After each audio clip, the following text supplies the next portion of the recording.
So good day, I'm Giancarlo C. Cantones and I will be performing the thumb and hand routines.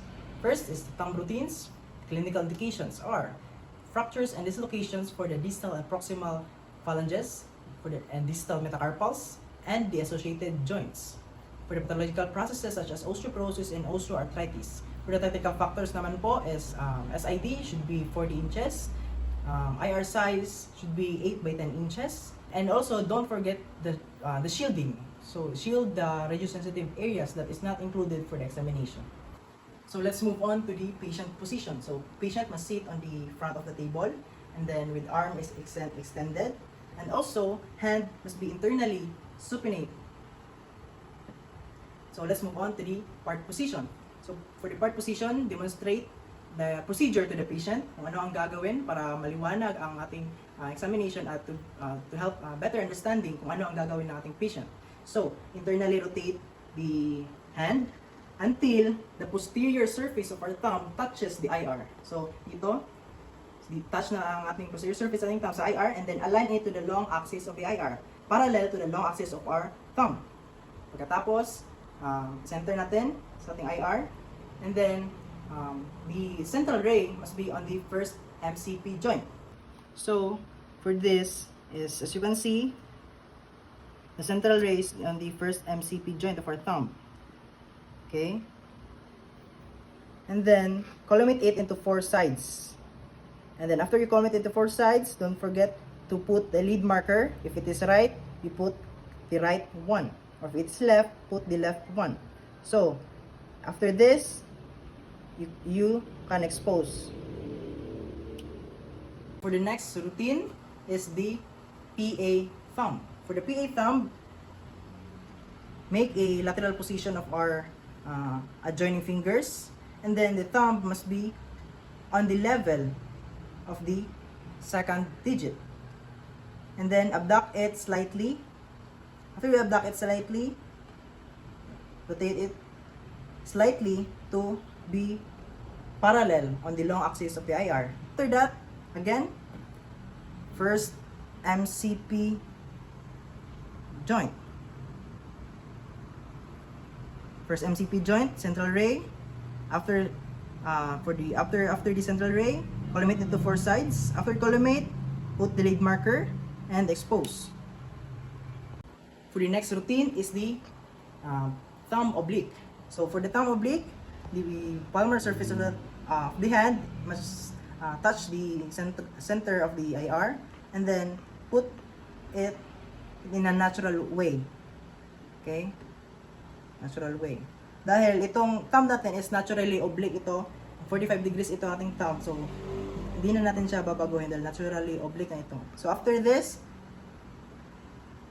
central ray again, first MCP joint. Kapag thumb, first MCP joint. And then collimate it into 4 sides. After you collimate it into 4 sides, don't forget the lead marker and expose. After that, the lateral thumb. So paano ba natin gagawin ang lateral? Kapag lateral, you should make a fist or an arc. Okay? You should make a fist or an arc of the adjoining fingers. So you can make this position for thumb. Para ma-center siya, rotate natin slightly, and parallel ito sa long axis of the IR. Okay? Parallel ang long axis sa ating thumb sa ating IR. After that, collimate, first MCP pa rin.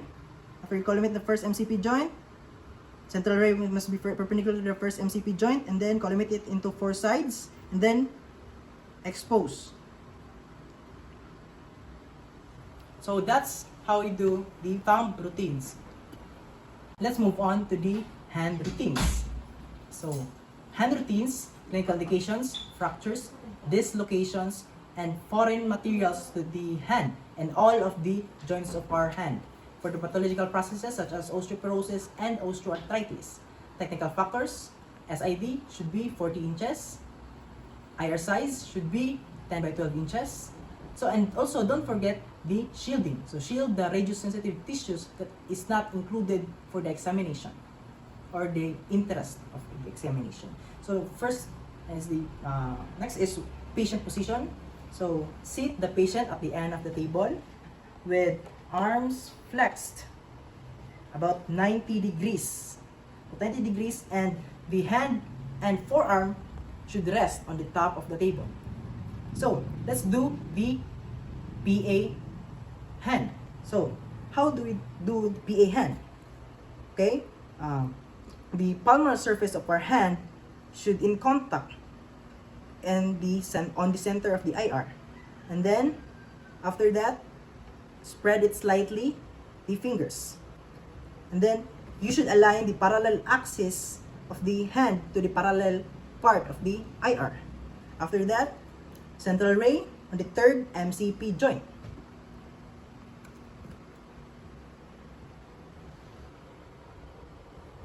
Okay, third MCP joint, and don't forget to get this collimation of the wrist.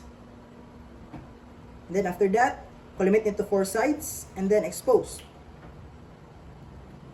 Next is the hand oblique. So if we do hand oblique, just curve your fingers in this way, in a natural way, this in an angle of 45 degrees. Make this. Okay. This is the oblique, hand oblique. So the central ray is on the third MCP joint ulit. Third MCP joint. Don't forget to get this part area, and then column it into 4 sides, and then lead marker, and then expose. Next is the fan lateral. So this is the most common one for the lateral projection.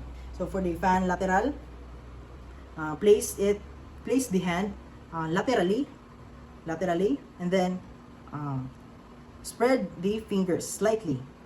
Spread the 5th digit, and then make a fan position like this. And then these pinky fingers should be spread out slightly to reduce or decrease the superimposition. And then structurize it, make it that.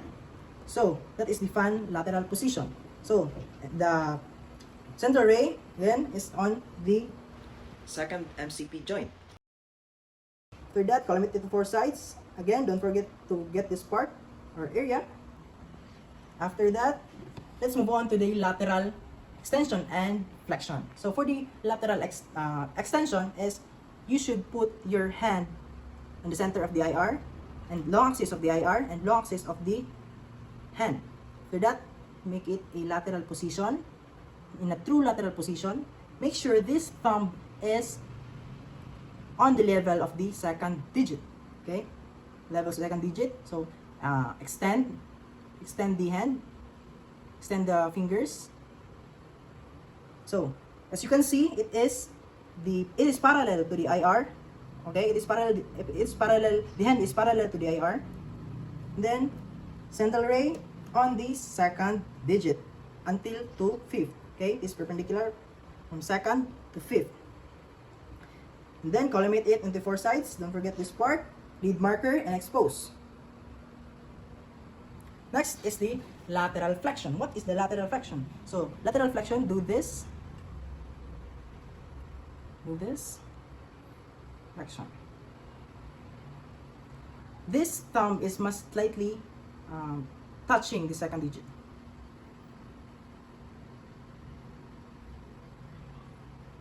Okay, let's align this. So this is lateral flexion. So for the lateral flexion, again, the long axis of the hand and the long axis of the IR must be parallel. And then central ray, same, 2nd to 5th. Okay, 2nd to 5th MCP joints. Collimate it to 4 sides. Don't forget this area. Lead marker, and then expose. So that's all for today. I'm Giancarlo C. Cantones again, and I'm from BSRT 3C, and thank you so much for watching.